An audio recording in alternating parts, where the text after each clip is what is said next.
Mi prometido dijo que necesitaba espacio para pensar. 2 semanas después me contrataron para ambientar su boda con otra mujer. No sabía que era él. Fui. Y al final de la ceremonia, proyecté en pantalla gigante nuestras conversaciones, fotos, promesas y audios más íntimos.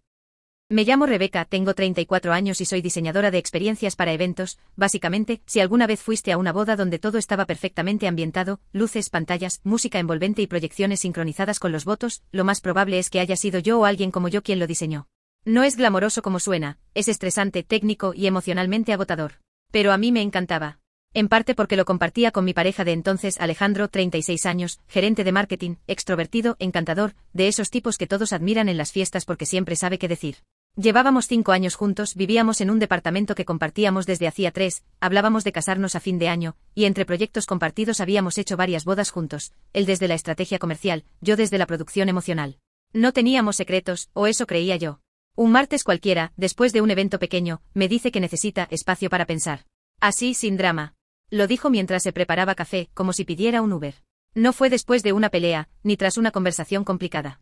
Nada. Solo eso. Necesito espacio para pensar, Rebe. Y punto. No lo vi venir. No supe si era un inicio de ruptura o una pausa emocional, y él no explicó nada más. Me dijo que se iría a casa de un amigo por unos días. Lo dejé ir, confié porque siempre lo había hecho. Las primeras 48 horas no lo contacté. Me repetía que si alguien dice que necesita espacio, lo mínimo que merece es que se lo den. Pero ya el tercer día, sus redes mostraban cosas raras. Silencios selectivos. Bloqueos intermitentes. Un reel suyo cenando en un restaurante donde alguna vez habíamos ido juntos, con una mujer que parecía abrazarlo por detrás. El ángulo era ambiguo, sí, pero el estómago no miente. Algo no estaba bien. Le escribí. Tarde en la noche, directa. Ale, ¿qué está pasando? Silencio. Visto. Y nada. Ahí empezó la contradicción. Parte de mí quería seguir creyendo que estaba confundido, que era estrés, que no sabía cómo hablar. Pero otra parte, más visceral, más vieja, más intuición, me gritaba que algo me estaban ocultando. Pasaron 10 días y volví a trabajar como pude. Tenía una rutina que sostener. En eso me llega una propuesta grande, ambientar una boda privada con proyección audiovisual personalizada. Era una referencia de otra empresa que trabajó conmigo en el pasado. Acepté sin pensar, necesitaba el dinero y distracción. Me mandaron el briefing por correo, nombres, lugar, fecha. Cuando abrí el PDF y leí Laura y Alejandro, algo se me congeló. No podía ser. Confirmé apellidos. Confirmé dirección. Confirmé fecha. Era él. Mi Alejandro. Se casaba con otra. En 2 semanas. No me lo dijo. No me lo explicó. No me pidió perdón. Solo me bloqueó emocionalmente, desapareció y ahora me estaba contratando sin saber que yo era quien diseñaría el ambiente de su nueva boda. Al principio pensé que era una broma cruel. Luego me di cuenta que la contratante era Laura, su futura esposa, quien al parecer no tenía ni idea de quién era yo. Me quedé paralizada mirando la pantalla durante minutos. En ese instante todo se volvió muy claro. Alejandro había usado el espacio para pensar, para terminar de organizar su boda con otra mujer, y yo, en el peor giro irónico, había sido contratada para hacerla inolvidable. Mi primera reacción fue cancelar. Quería gritar, escribirle a Laura, exponerlo. Pero no. Respiré hondo, le conté todo a mi hermana Inés, 38 años, la roca de mi vida, y ella fue quien me dijo lo que necesitaba oír. Si vas, que no sea solo a trabajar. Que sea a cerrar. Pero que cierres tú, no él. Me encerré 3 días preparando todo.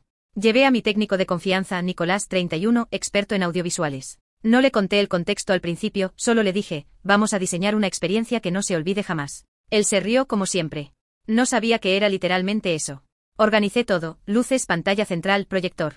Pero además oculté un disco duro con las conversaciones que Alejandro y yo tuvimos durante los últimos 2 años. Audios, fotos íntimas, planes de boda nuestros, frases tipo, no puedo esperar para casarme contigo, o siempre tú, Rebe, no hay nadie más. Lo guardé todo. Y decidí que al final de la fiesta proyectaría eso. No para destruir la boda. No para humillar a Laura. Sino para recordarle a él, y a todos los presentes, que yo no era un error pasajero ni una ex cualquiera. Que fui parte real de esa historia que él ahora pretendía borrar. Y que si él tuvo el cinismo de contratarme sin saberlo, yo tendría la valentía de convertirme en su espejo. Sin escándalos. Sin gritos. Solo verdad proyectada en pantalla gigante. No era venganza todavía. Era el principio del cierre. O al menos eso creía yo. Durante los días siguientes me convertí en un robot funcional, dormía poco, trabajaba mucho y no soltaba el teléfono por si Alejandro decidía escribir. No lo hizo. Ni una palabra. Mientras tanto, Laura, la prometida, me mandaba correos dulces, formales, hasta ingenuos. Hola Rebeca, 1000 gracias por ser parte de nuestro día especial. Estoy segura de que quedará mágico con tu trabajo. Decía nuestro con tanta naturalidad que me daban ganas de romper la pantalla. Pero no lo hice. Cada vez que me llegaba un correo de ella, más me convencía de que Laura no tenía idea de quién era yo. Y eso me parecía tan patético como trágico. ¿Qué clase de hombre se casa con una mujer que no sabe que él ya se había prometido con otra, hace apenas semanas? ¿Y qué clase de mujer soy yo que sabiendo todo esto, igual acepto trabajar en esa boda? Esa fue mi contradicción. Una parte de mí decía que lo hacía por dinero, por cierre emocional, por catarsis. Pero la verdad era más incómoda, lo hacía porque todavía quería que él me viera. Que me reconociera. Que sintiera vergüenza. O culpa. O algo. Lo que fuera. Necesitaba verlo confrontado con lo que había hecho. A falta de explicaciones, necesitaba exponerlo. Pero no con escándalos baratos, sino con la herramienta más poderosa que tengo, la narrativa visual. Así que mientras armábamos los efectos de la ceremonia, la entrada, la música de los votos, yo editaba en paralelo otro vídeo. Uno que jamás había mostrado a nadie. Un montaje de nuestras fotos íntimas, capturas de nuestras conversaciones, incluso una nota de voz donde él decía, no me imagino un mundo donde no te despierte cada mañana. Todo eso lo edité con diseño sobrio, música tenue, sin nombres visibles. Nada vulgar. Nada agresivo. Solo verdad cruda. Y le puse un título que me sacó lágrimas, esto también fue amor. Nicolás me ayudaba a montar cables y pantallas sin saber que estábamos preparando una bomba emocional. Cuando por fin decidí contarle, su reacción fue un silencio largo. Luego dijo, ¿estás segura de que quieres hacer esto? Y yo le respondí, no. Pero no puedo no hacerlo. Él no me juzgó. Solo pidió que lo hiciéramos bien, sin errores técnicos. Le prometí que sería limpio, profesional, sin exponer rostros ni detalles identificables más allá del contexto evidente.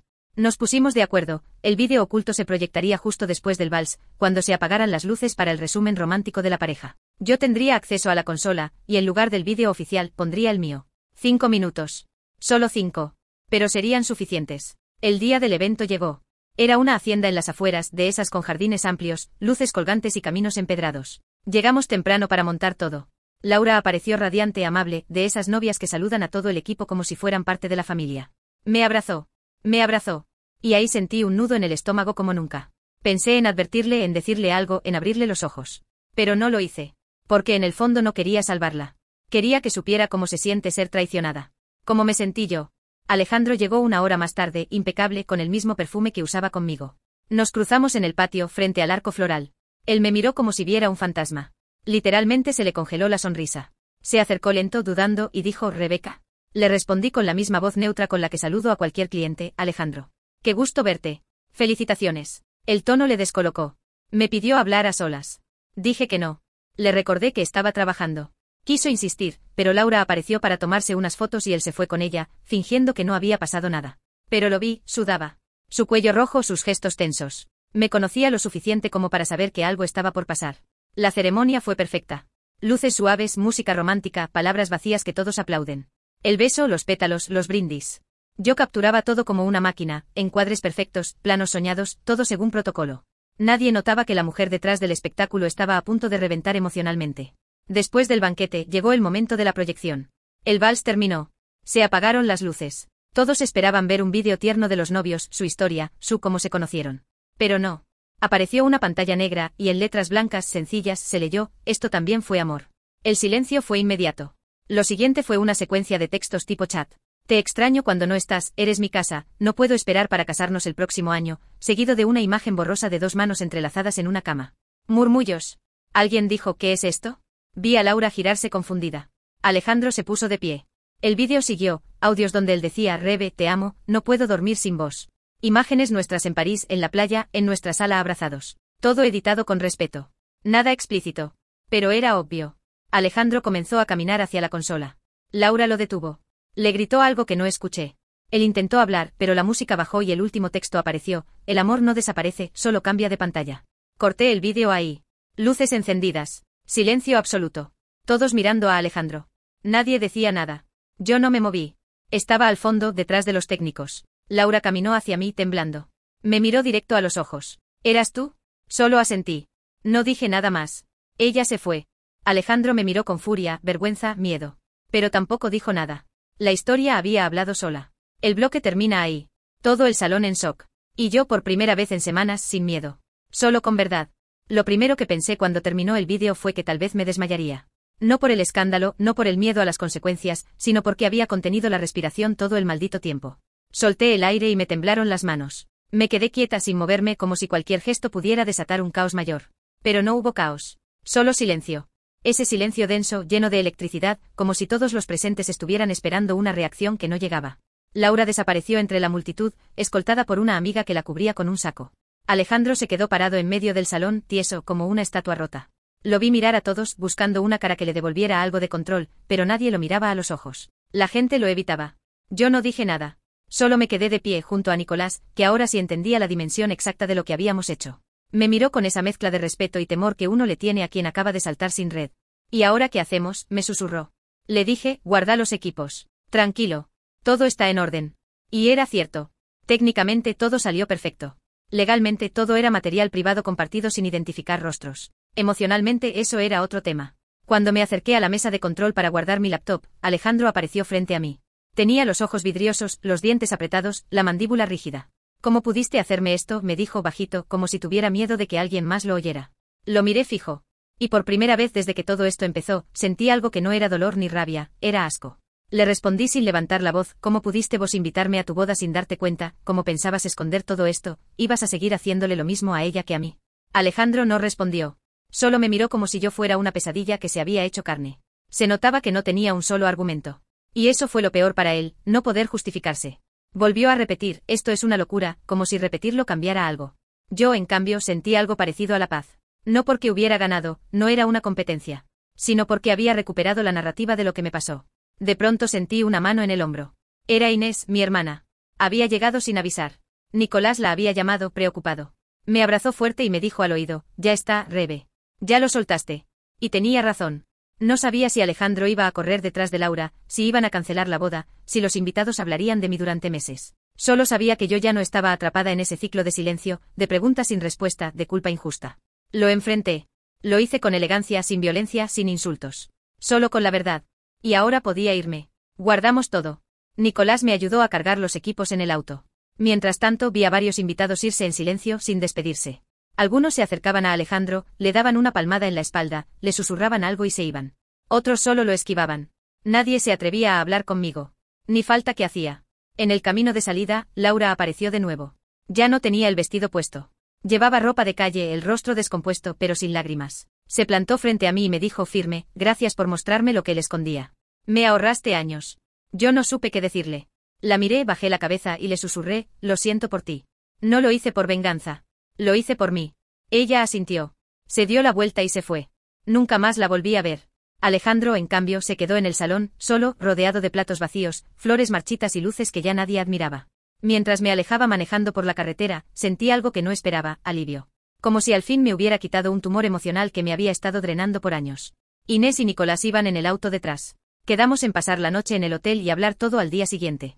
Esa noche dormí como hacía mucho no dormía, profundamente sin sobresaltos. Al despertar, tenía el teléfono lleno de mensajes. Algunos de números desconocidos. Otros de conocidos que habían estado en la boda. Todos decían lo mismo, no puedo creer lo que hiciste, sos una genia, estoy en shock. Mariana, una ex compañera de trabajo, me escribió, Rebe, tu vídeo está corriendo por todos lados. Alguien lo grabó. Se está viralizando. Vas a tener que hablar. Lo primero que hice fue reír. Literalmente reír a carcajadas. Porque en mi cabeza ese acto era privado, íntimo, necesario. Pero claro, estamos en 2025. Nada es privado cuando hay 100 teléfonos apuntando. Entré a Twitter y ahí estaba, un clip de 3 minutos con el título La novia era la ex, proyectó sus chats íntimos en plena boda. Miles de likes, comentarios divididos, algunos a favor, otros en contra. Pero la mayoría con una palabra repetida, valentía. Y eso me descolocó. No porque no lo sintiera, sino porque nunca me consideré valiente. Me consideré una mujer rota haciendo lo que podía para no desmoronarse. Pero al parecer para muchos eso ya era heroico. Cerré el teléfono y me quedé en silencio. Tenía que decidir, lo dejo pasar. O cuento mi versión. Y en ese momento supe que no podía callarme. No porque quisiera fama. Sino porque por primera vez alguien me estaba escuchando. El bloque termina ahí. Con la decisión de no desaparecer, sino hablar. Lo primero que hice fue escribir. No una publicación viral, no un post en redes. Escribí para mí. Abrí un documento en blanco y puse el título, Esto también fue amor. Empecé a redactar desde cero, sin filtros. Desde el día en que conocí a Alejandro, cómo fuimos construyendo lo nuestro, las complicidades, los proyectos, hasta esa mañana absurda en que me pidió espacio para pensar, mientras revolvía el azúcar en su café como si fuera un trámite más. Cada línea que escribía me hacía entender algo que en el momento no supe ver, yo lo idealicé. Mucho. Lo vi como un socio emocional, un aliado, alguien con quien compartía no solo afecto, sino visión de vida. Pero mientras yo construía un futuro, él repartía versiones de sí mismo en paralelo. Y lo más doloroso no fue su traición física, que se casara con otra, sino la traición narrativa. Él borró nuestra historia como si nunca hubiera existido. Y eso, para alguien como yo que trabaja con memorias, símbolos y emociones proyectadas, fue lo más devastador. Quería contar mi historia desde adentro. Mostrar cómo una mujer puede ser funcional, profesional, contener el llanto frente a una pantalla LED de 4 metros, y aún así estar desmoronándose por dentro. Quería que quienes leyeran mi relato entendieran que no lo hice por odio, sino por dignidad. Que a veces, cuando una mujer expone, no es por venganza sino por necesidad vital de existir. Mientras escribía, recibí un mensaje inesperado. Era de Nicolás. Me mandó un link. Te están buscando. Abro el enlace y es una nota en un portal de noticias, la diseñadora que convirtió una boda en un acto de verdad. La nota era bastante respetuosa. No daba nombres, no mostraba rostros. Pero el texto era potente, describía cómo una profesional proyectó en plena boda mensajes de amor que correspondían a otra relación, previa, paralela. No me nombraban directamente, pero quienes habían estado ahí sabían que era yo. Ese mismo día, recibí 2 propuestas, una de una periodista de un podcast feminista, otra de un medio cultural que quería una entrevista escrita sobre arte y ruptura. Las leí una y otra vez. No sabía si aceptar. Parte de mí quería encerrarse y desaparecer. Pero otra parte, una parte más firme, más nueva, quería hablar. Porque si algo había aprendido esa noche es que muchas mujeres cargan con la culpa del abandono, el silencio, la invisibilización. Y yo ya no quería cargar con eso. Llamé a Inés. Le conté todo. Me escuchó en silencio y me dijo: contalo, pero contalo bien. No lo hagas por likes. Hacelo por vos y por las que están pasando lo mismo. Entonces acepté una de las propuestas, la del medio cultural. Me entrevistaron por videollamada. Pedí que no usaran mi nombre completo. Solo Rebeca. Conté todo. Sin nombres ajenos. Sin escándalos añadidos. Solo la verdad tal como la viví. La nota salió a los 2 días. Titular: diseñar emociones también puede ser un acto de justicia. Se volvió viral. Pero lo que más me conmovió no fue la fama momentánea, sino los mensajes que empecé a recibir. Decenas. Cientos. Mujeres que me decían: a mí me pasó igual, yo también fui la que se quedó sin respuestas, gracias por hablar por todas nosotras. Ahí entendí que lo mío no era un caso aislado. Era una experiencia colectiva. El dolor de ser borrada, de ser reemplazada sin aviso, de no tener un cierre emocional. Un día recibí un correo distinto. Venía de una fundación que trabaja con mujeres víctimas de relaciones tóxicas y abandono emocional. Me pedían que diseñara una instalación visual para un evento sobre reconstrucción afectiva. Me temblaron las manos. Pensé: ¿será que esto que hice, mostrar lo íntimo sin vergüenza, puede convertirse en un puente para otras? Acepté. Diseñé una instalación con pantallas rotativas donde se proyectaban mensajes reales enviados por personas que nunca recibieron respuesta. Textos tipo: ¿qué pasó? Solo quiero entender, no merecía esto. Gente se emocionaba, lloraba. Había algo sanador en ver que otras vivieron lo mismo. En ese momento supe que mi carrera había cambiado. Que ya no quería solo hacer bodas perfectas, sino crear espacios donde lo emocional tenga voz, cuerpo y pantalla. Alejandro volvió a escribir. Una noche muy tarde. WhatsApp. Solo 2 palabras: lo arruinaste todo. No respondí. Porque no lo arruiné. Lo revelé. Él construyó una mentira. Yo solo encendí el proyector. También supe que Laura había cancelado la luna de miel. No sé si volvió con él. No me importa. Mi historia no es sobre ellos. Es sobre mí. Sobre cómo una mujer puede pasar de ser la prometida abandonada a la narradora de su propia dignidad. El bloque termina con una escena que aún tengo grabada, una mujer de unos 50 años, llorando frente a una de mis pantallas en la instalación, diciéndome: gracias por no callarte. A mí me pasó hace 20 años, y todavía me duele. Le tomé la mano y le dije: entonces que duela proyectado. Porque si no lo sacamos, nos pudre por dentro. El día que cerré la exposición, me senté sola frente a una de las pantallas, justo antes de apagarla. Me quedé mirando ese último mensaje flotando en la imagen, solo quería entender. Pensé en todas las veces que quise cerrar una conversación con Alejandro y no me dejó.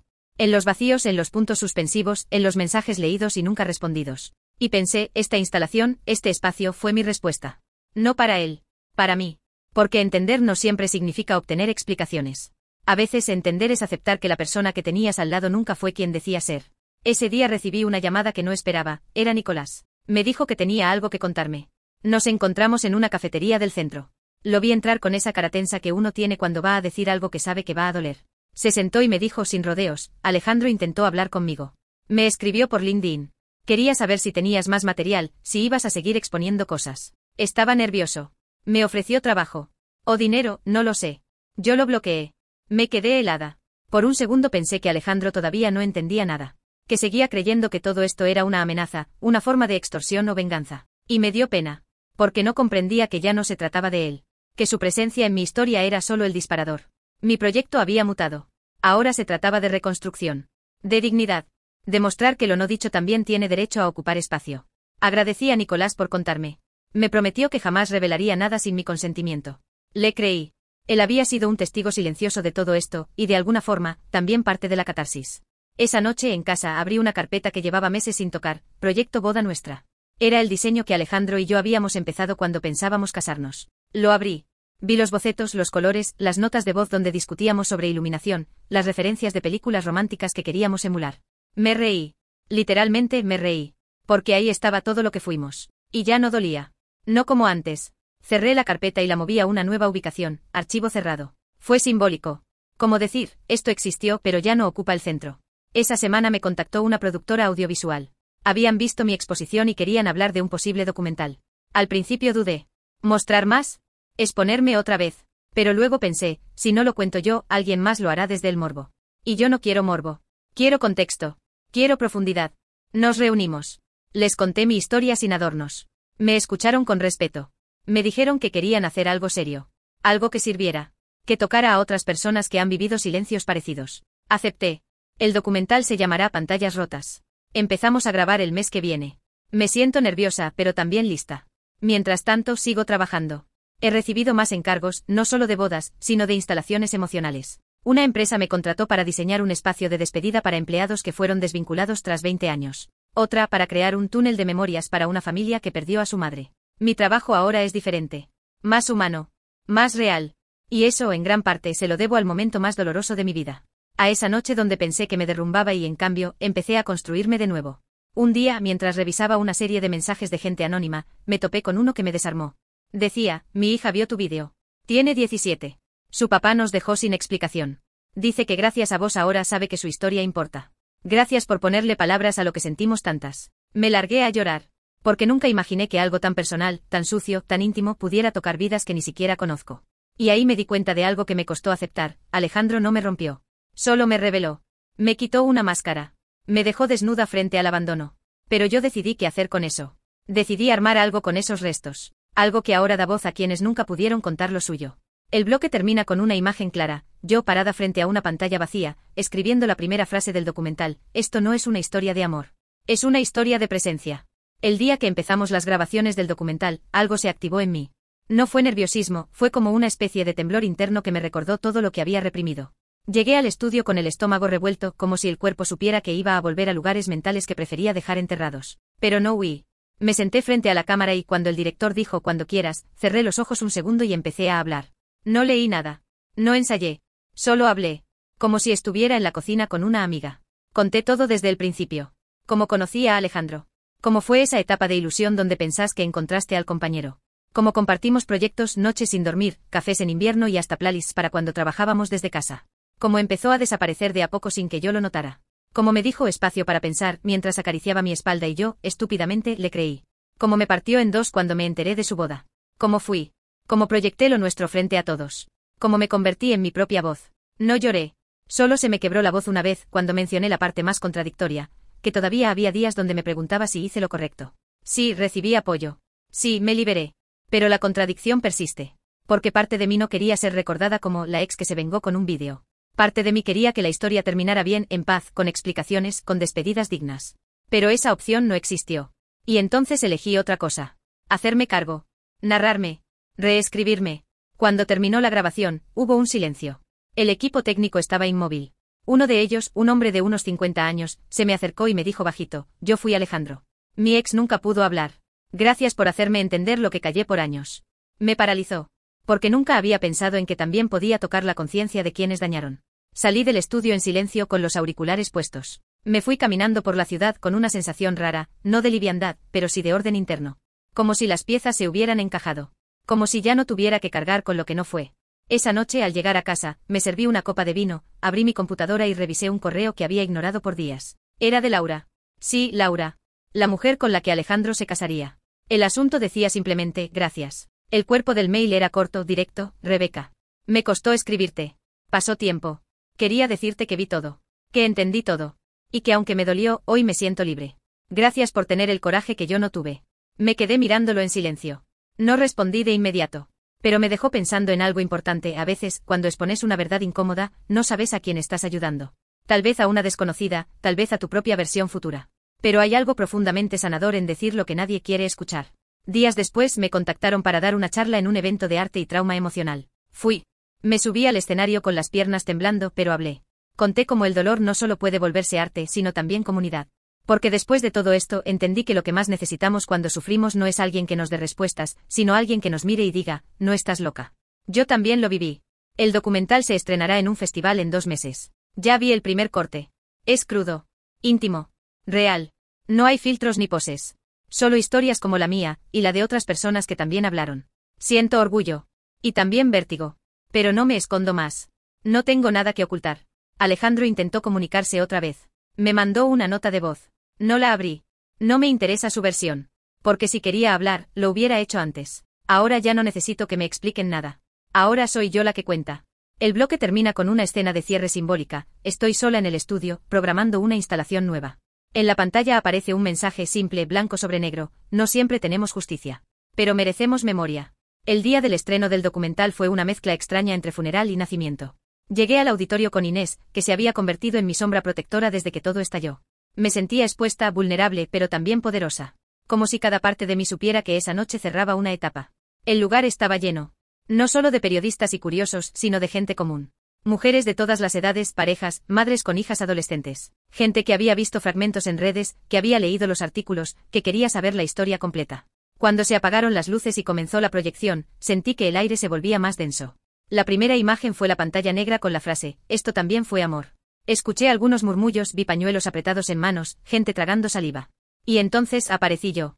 Sin maquillaje, con voz firme, contando mi historia, pero también la historia de muchas. Había entrevistas con psicólogas, con artistas, con otras mujeres que habían vivido abandonos similares. No todo giraba en torno a mí.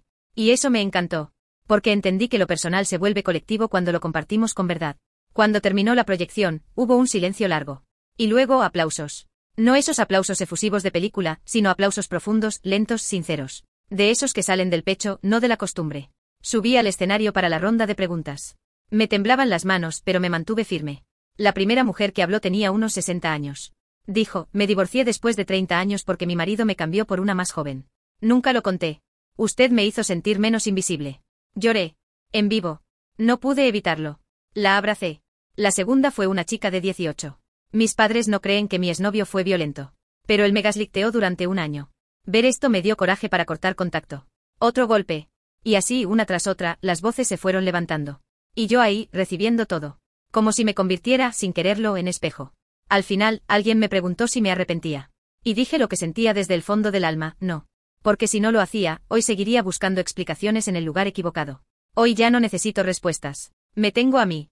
Esa frase la usaron en todos los medios al día siguiente. Se viralizó de nuevo. Pero esta vez no como escándalo, sino como acto de cierre. El documental fue reproducido en plataformas, traducido a varios idiomas. Algunas universidades lo usaron como material en clases de comunicación emocional y arte terapéutico. Yo seguí trabajando, pero ya no era solo una diseñadora de eventos. Me convertí, sin buscarlo, en una referente de algo más grande, la narrativa del duelo emocional expuesto sin vergüenza. Empezaron a invitarme a otros países. Hablé en foros, en talleres. Organicé laboratorios de expresión visual para mujeres que no sabían cómo verbalizar lo que vivieron. Usaban pantallas, palabras proyectadas, imágenes difusas. Se volvió método. Se volvió lenguaje. Lo más fuerte fue en una charla en Bogotá. Una mujer se acercó con una libreta llena de mensajes no enviados a su ex. Me dijo: no tengo fuerzas para leerlos, ¿podrías proyectarlos por mí? Lo hicimos. En una sala cerrada, sin público, solo ella, su dolor y la pantalla. Lloramos juntas. En ese momento supe que había llegado a otro lugar emocional. Que ya no me pertenecía solo mi historia. Que ahora llevaba también las de muchas. No me pesa. Me honra. Alejandro desapareció de la conversación pública. No volvió a hablar de mí. Su familia, que alguna vez me había querido como a una hija, nunca más se comunicó. Mejor así. Laura, meses después, me mandó una postal desde otro país. Sin texto, solo una foto de ella frente al mar. Supuse que estaba bien. La dejé ser. No me interesa ser parte de su historia, ni ella de la mía. Cada una sobrevivió como pudo. El bloque termina con una escena que guardo como un tatuaje, yo en un taller con 5 mujeres, cada una proyectando en una pared vacía una frase que nunca pudo decir en voz alta. Se leían cosas como: no eras lo que prometiste, no me callo más, esto fue real, aunque tú lo niegues. Una de ellas me miró y dijo: gracias por enseñarme que también podemos proyectar el duelo. Y que no nos mata. Nos limpia. Y yo le respondí: proyectarlo no te destruye. Te devuelve. Pasaron los meses y el impulso inicial que me había llevado a hablar, a contar, a proyectar, fue mutando. Ya no lo hacía desde el dolor inmediato, sino desde una especie de conciencia tranquila. Como cuando uno limpia una herida abierta y sabe que todavía va a arder, pero ya no está infectada. Me dediqué a viajar, a dar charlas, a trabajar con colectivos de mujeres, a enseñarles cómo convertir su historia en imagen. Pero también aprendí a estar sola. Sin ruido. Sin caos emocional. Volví a mis rutinas pequeñas, café en la terraza, plantas, música instrumental para trabajar, cenas simples con Inés. Una noche de domingo, mientras organizaba los archivos de mi laptop, encontré una carpeta oculta que no recordaba haber guardado. Se llamaba Rebe y Ale-final. Al principio dudé. Estuve varios minutos con el dedo flotando sobre el mouse, sin hacer clic. Pero lo hice. La abrí. Estaba vacía. Vacía. 0 archivos. 0 recuerdos. Nada. No entendí. Me quedé mirando la pantalla como una tonta, y de pronto empecé a reírme sola. Porque me di cuenta de que en algún momento, probablemente en medio de una de mis noches de insomnio post-boda, yo misma había vaciado esa carpeta y olvidado que lo había hecho. Era simbólico. Como si mi subconsciente hubiese entendido antes que yo que no necesitaba conservar ni una sola imagen más. Cerré la laptop, serví una copa de vino y salí a la terraza. Esa noche no hacía frío, pero sí viento. El tipo de viento que te despeina y te recuerda que estás viva. Pensé en todo lo que vino después del dolor, el arte, el documental, los talleres, los mensajes de desconocidas. Pensé en todas las versiones de mí que existieron en el proceso, la novia confiada, la ex devastada, la vengadora accidental, la narradora visual, la guía emocional. Y me di cuenta de algo que nunca había verbalizado, que estaba orgullosa. No de haber sufrido. No de haber expuesto a nadie. Sino de no haberme quedado muda. De haber roto la inercia. De no haber permitido que una historia de 5 años se convirtiera en un simple se terminó. Porque no se había terminado. Se había transformado. Y esa transformación fue lo que me salvó. Lo que me reconstruyó.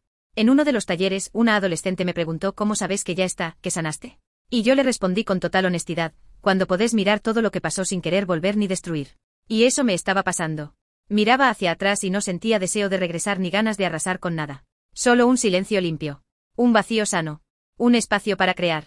El proyecto Esto también fue amor se convirtió en una fundación. Hoy tiene un equipo de 5 personas que trabajan conmigo. Recibimos testimonios de todo el mundo. Los curamos. Los transformamos en piezas visuales. Los mostramos. Sin nombres. Sin escándalo. Solo verdad emocional. A veces el dolor más silencioso necesita la pantalla más grande. Nicolás sigue a mi lado. Es mi socio. Mi amigo. Nunca cruzamos la línea del romance y eso es hermoso. Porque es uno de los pocos hombres que vio todo de cerca y eligió no huir. Sostuvo. Escuchó. Y eso vale más que 1000 gestos ruidosos. Inés, mi hermana, volvió a dar clases de filosofía. Dice que todo esto le enseñó más sobre ética emocional que cualquier libro. Nos reímos juntas. A veces recordamos la boda, la pantalla, el caos. Y no duele. Solo se siente como una escena que marcó el inicio de otra película. Una donde yo no era extra ni víctima. Era la directora. El bloque termina con algo que me pasó hace poco. Estaba dando una charla y al salir una mujer se me acercó. Me abrazó y me dijo, yo no pude proyectar nada. Pero te juro que cada vez que cierro los ojos, veo tus palabras y me siento menos sola. Eso, para mí, es todo. Porque lo contrario al abandono no es el amor perfecto. Es la compañía real, aunque sea en forma de imagen proyectada en una sala oscura. Un año después del día de la proyección, me desperté en un país distinto, en una ciudad que no conocía, con el corazón tranquilo. Estaba en Lisboa, invitada a participar en una residencia artística sobre duelo emocional y nuevas formas de narrativa visual. Me habían dado un estudio pequeño con una ventana que daba a un callejón lleno de ropa colgada y gatos. Todos los días me despertaba con el ruido de platos, campanas y alguna guitarra callejera. Nunca había estado tan lejos de casa, pero tampoco me había sentido tan cerca de mí. Ese viaje fue la prueba final de que lo que empezó como una herida abierta se había convertido en identidad. Ya no pensaba en Alejandro cada día. De hecho, algunas mañanas olvidaba completamente que existía. No porque lo hubiera borrado, sino porque su presencia ya no ocupaba espacio emocional. Lo que ocupaba espacio ahora eran otras cosas, los proyectos, las mujeres que conocía, las historias que me confiaban, la idea de crear algo con ellas. Durante esa residencia, trabajé en una pieza nueva. Se llamaba Conversaciones no dichas. Era una instalación sonora donde la gente entraba a una sala vacía, se sentaba frente a una pantalla negra y escuchaba frases de rupturas, abandonos, despedidas nunca pronunciadas. Todas eran reales. Todas anónimas.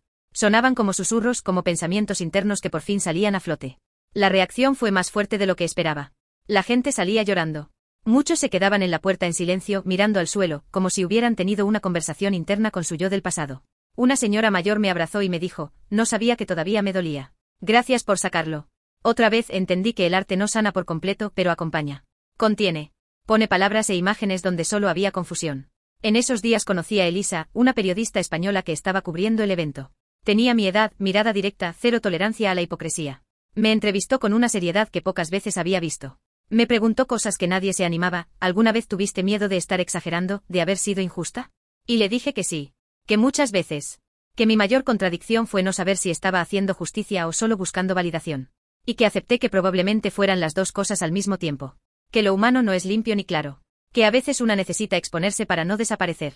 Elisa terminó la nota con una frase que me hizo llorar: Rebeca no buscó venganza.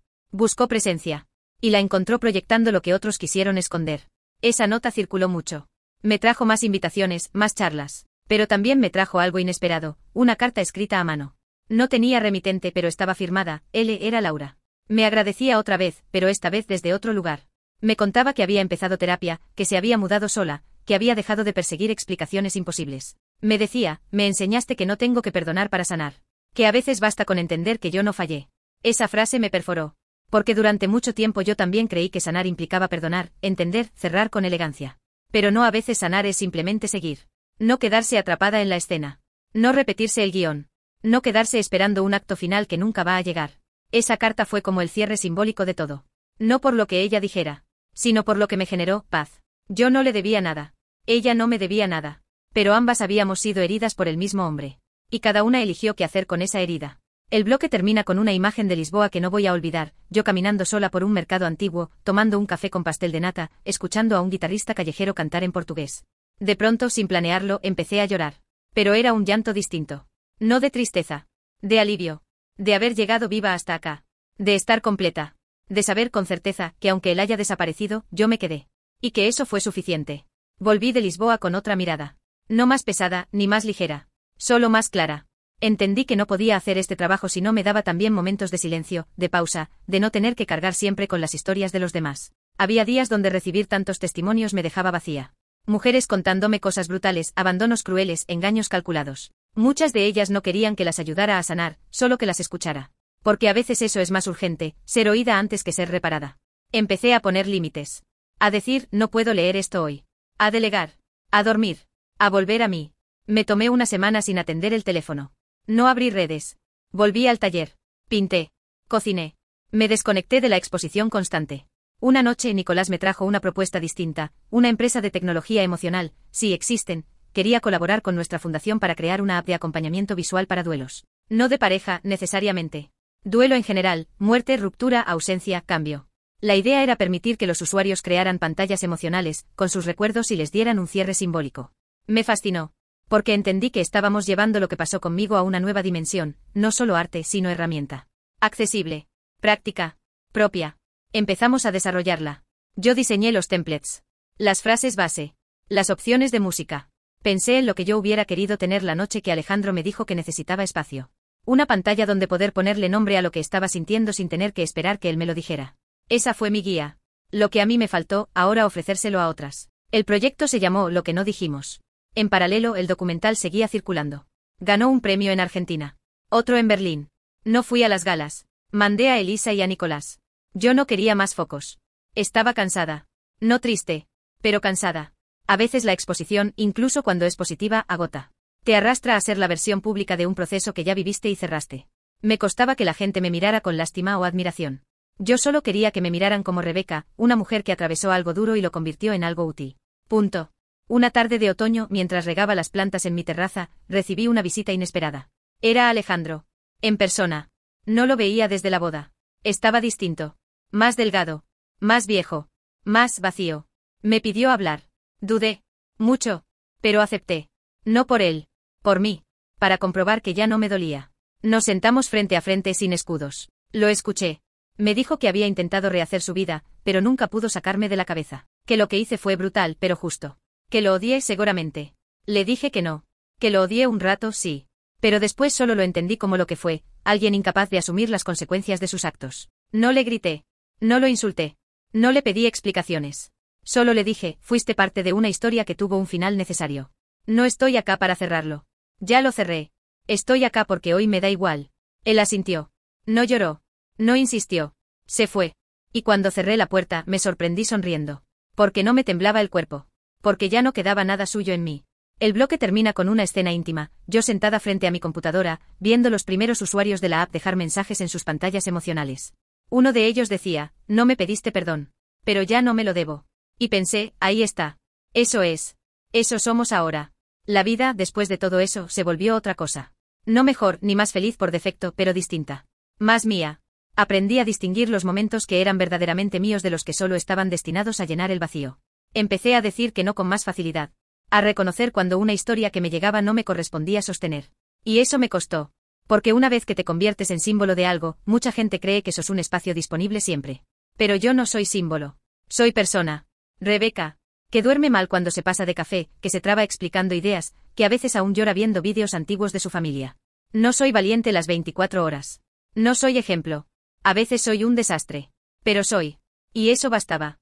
Empezamos a testear la app en pequeños círculos. Mujeres de distintas edades. Algunas que nunca se habían animado a contar lo suyo. Una señora mayor, que nunca se casó porque su pareja de juventud desapareció sin decir nada, creó una pantalla con un solo mensaje: no eras un fantasma. Fuiste real. Y me doliste. Esa frase nos desarmó. No necesitaba más. Otros usuarios, incluso hombres, escribieron cosas igual de fuertes: nunca supe amar sin huir, le hice daño porque tenía miedo de que me lo hicieran a mí. Era brutal. Y hermoso. Como si al darles una pantalla, la gente por fin pudiera ver el peso de lo no dicho. Decidimos lanzar la app en un evento en Buenos Aires. Fue íntimo. Solo invitados que habían compartido alguna vez su historia con nosotros. Se hizo en una sala pequeña con proyecciones lentas, música suave, sillas cómodas. La gente entraba y veía cómo frases flotaban en la pared: te esperé 3 años, nunca supiste cuánto me costó seguir sonriendo, fingí que estaba bien, y tú me creíste. Nadie hablaba. Pero todos respiraban distinto al salir. Como si al ver en pantalla lo que ellos mismos no podían decir en voz alta, algo dentro se alineara. En medio de ese evento, se me acercó una chica joven. Tendría unos 20. Me dio un abrazo tímido y me dijo: gracias. Con esta app le pude decir a mi mamá lo que me guardé toda la adolescencia. Y ahí confirmé que esto ya no era solo un proyecto. Era una forma de sanar colectiva. Una plataforma donde el duelo no tenía que gritarse ni reprimirse. Solo nombrarse. Elegí mantenerme al margen del foco. No subí al escenario. No di discursos. De eso se encargaron otras: Inés, Elisa, incluso Laura, que ahora trabajaba con una red de acompañamiento a mujeres que salían de relaciones emocionalmente abusivas. Sí, Laura. La misma. Habíamos vuelto a hablar. Con calma. Con madurez. Sin morbo. Solo como dos mujeres que atravesaron el mismo huracán y decidieron no pelearse por los escombros. Laura me dijo algo que no voy a olvidar nunca: cuando vi ese vídeo, sentí que se me rompía la vida. Pero después entendí que vos no me la rompiste. Me la mostraste. Trabaja con nosotras desde hace 4 meses. Es serena. Precisa. Nunca cuenta detalles de su historia. No hace falta. Está ahí. Presente. Firme. Y eso basta. A veces nos tomamos un café y hablamos de cosas que no tienen nada que ver con Alejandro. Es liberador. Como si ya no fuéramos las que fueron engañadas, sino simplemente 2 personas creando algo útil. Nicolás también sigue. Ahora lidera la parte técnica. Es meticuloso. Nunca habla de lo que pasó aquella noche en la boda. Pero una vez, en una cena, me dijo bajito: ¿te das cuenta de que todo esto nació de un tipo que pensó que podía irse sin decir nada? Me reí. Porque sí. Todo esto nació del silencio. Y se convirtió en palabra. En imagen. En puente. En espacio. El bloque termina con una escena tranquila pero potente, en el estudio, todos trabajando en la app, y yo caminando entre ellos, viendo cómo cada uno pone algo de sí en ese proyecto. Y pensando: tal vez nunca tuve la boda que planeamos. Pero construí algo más grande. Algo que no necesita vestido blanco, sino verdad proyectada. Nunca imaginé que la parte más dolorosa de mi historia se convertiría en el punto de partida de la vida que realmente quería. Si alguien me hubiera dicho que aquel "necesito espacio para pensar" era el inicio de una revolución interna, le habría escupido en la cara entre lágrimas. Porque cuando una ama, no piensa en reconstruirse. Piensa en quedarse. En resistir. En entender. Pero hoy, años después, puedo decirlo sin titubear: perder a Alejandro fue una suerte disfrazada. No porque él fuera horrible, era cobarde, sí, pero no un monstruo, sino porque su desaparición me obligó a verme entera. A dejar de esperarlo. A dejar de justificar lo injustificable. Hoy ya no necesito proyectar mensajes en pantallas para sanar. Hoy tengo mi voz. Tengo mi historia. Tengo un archivo lleno de mujeres que, como yo, encontraron una forma de ponerle nombre al abandono. A veces me pregunto qué habría pasado si él me hubiera dicho la verdad desde el inicio. Si me hubiera dicho: me enamoré de otra, o no quiero seguir. Capaz me habría dolido menos. Capaz habría entendido. Pero no lo hizo. Me borró. Y eso es lo que más duele: ser tratada como si nunca hubieras existido. Por eso quise volver visible mi historia. Porque no era solo mía. Era de tantas. Hoy sigo recibiendo mensajes. Gente que vio el documental. Que usó la app. Que fue a alguna de las instalaciones. Personas que nunca me conocieron, pero que me sienten cercana. Y eso me abruma, pero también me honra. Porque entendí que lo que hice no fue solo mostrar mi herida. Fue mostrar que se puede vivir después de ella. Que no todo tiene que cerrarse con palabras del otro. Que podemos escribir nuestro propio punto final. Y que ese final puede ser digno, aunque no tenga justicia tradicional. Una noche, mientras cerrábamos la segunda versión de la app, vi a una joven subir su pantalla emocional con la frase: no volviste. Pero yo sí. Me quedé mirando esa frase mucho rato. Porque eso somos en el fondo, personas que vuelven. Que regresan a sí mismas después de perderse. Que se reconstruyen con lo que queda. Hoy mi historia no es sobre Alejandro. Ni sobre Laura. Ni siquiera sobre la boda. Es sobre cómo sobreviví al silencio. Sobre cómo dejé de pedir explicaciones y empecé a darme respuestas. Sobre cómo proyectar no fue solo un acto de catarsis, sino de existencia. Porque si no contamos lo que vivimos, otros lo cuentan por nosotras. Y lo editan. Lo distorsionan. Lo minimizan. Y yo ya no estoy disponible para ser editada. Por nadie. El bloque finaliza con una última imagen, yo parada frente a una pantalla negra, en una sala vacía, después de un evento. Las luces se apagan. La sala queda en silencio. Y en la pantalla con letras blancas aparece la frase que resume todo este viaje, el amor se fue. Pero yo me quedé. Y eso fue suficiente.